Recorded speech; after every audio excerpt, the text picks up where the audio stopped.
Buenas noches, mi nombre es José Alberto Castro Muñiz. Soy estudiante de la carrera de Derecho en la Universidad Virtual del Estado de Guanajuato. Mi matrícula es la 200025945. Estoy cursando el módulo de Derecho Procesal Penal, en el cual mi asesor educativo es el maestro Marco Eduardo Padilla Martínez.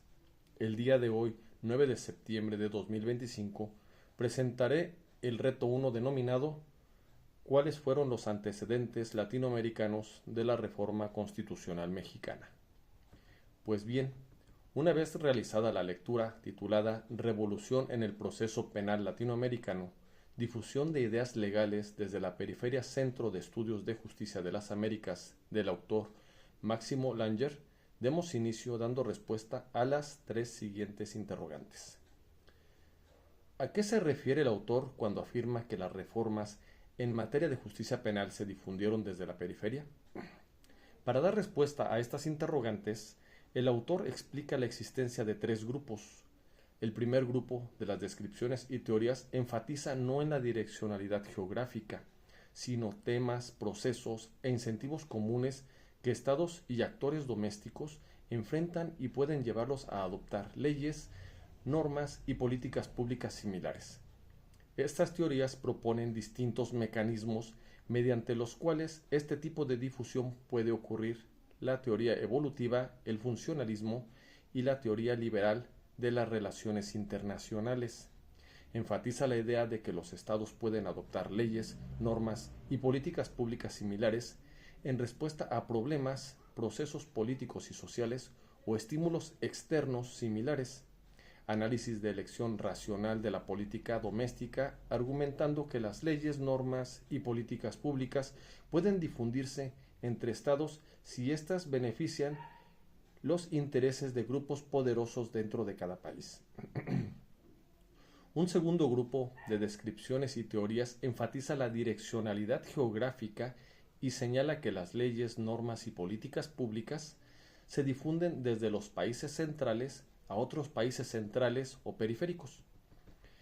Análisis neorrealistas de las relaciones internacionales y análisis de elección racional en el derecho internacional señala que los estados centrales pueden imponer leyes, normas y políticas públicas sobre otros estados mediante la fuerza, las amenazas u otros incentivos para avanzar sus propios intereses materiales.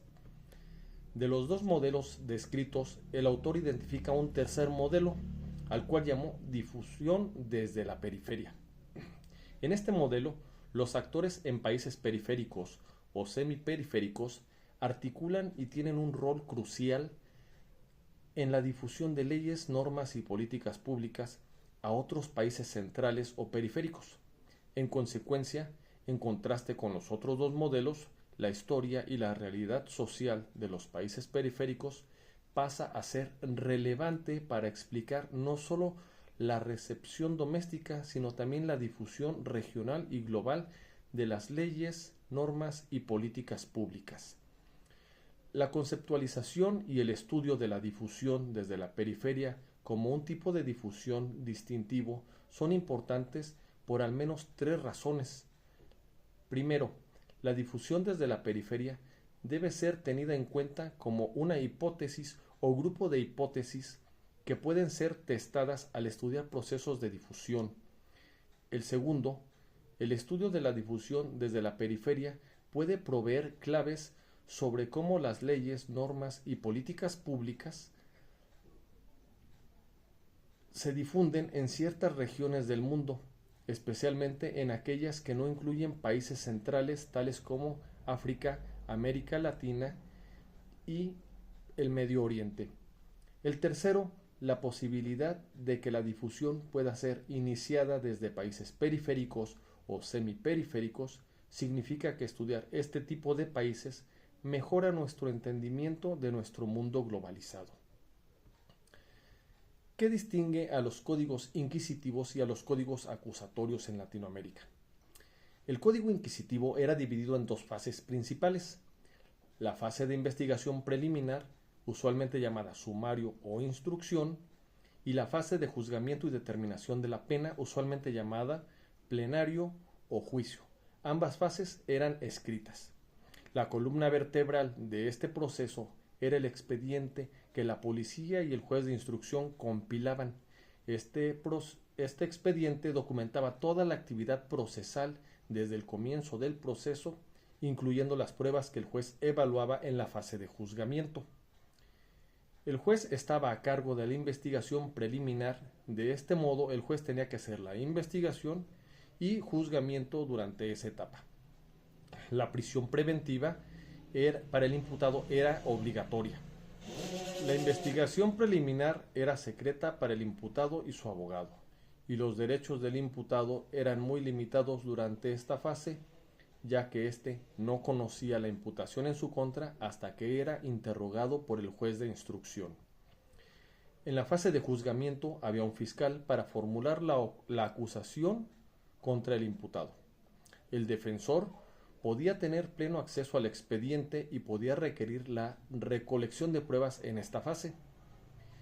Esta fase del juzgamiento era predominantemente escrita, de hecho, secreta para la ciudadanía y no incluía un jurado.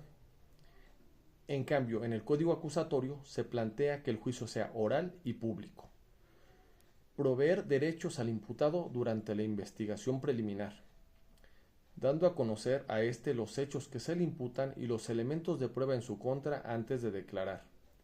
El imputado tiene el derecho a negarse a declarar, a consultar a un abogado, a un defensor de oficio, a requerir la práctica de medios de prueba. Solo se dictará la prisión preventiva en contra del imputado para prevenir el peligro de fuga o el entorpecimiento de la investigación.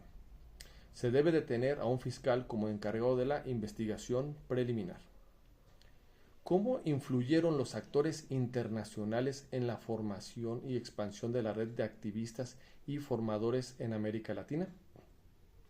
La consolidación de la red de expertos activistas del sur, la adición de otras instituciones internacionales y los dos modelos estadounidenses que participaron en reformas legales en el extranjero.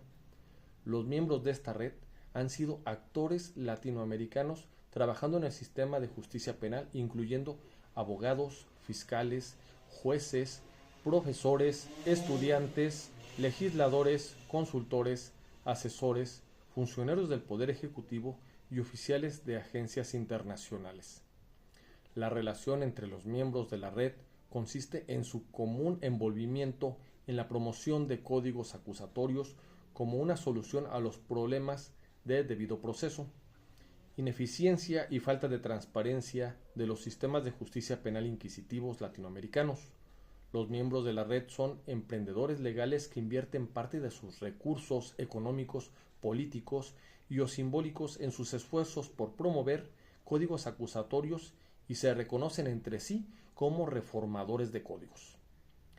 Por último, realizaré una opinión de la relación del texto de Lenger y la reforma constitucional en materia de seguridad pública y justicia penal en México.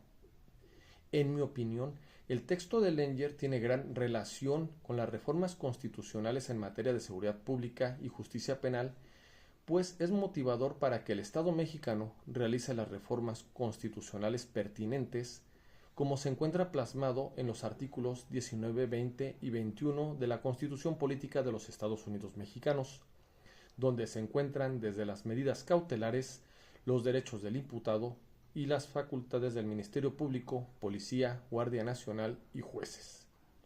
Con esto, damos por terminada mi participación. Agradezco su atención y les envío un cordial saludo. Hasta pronto.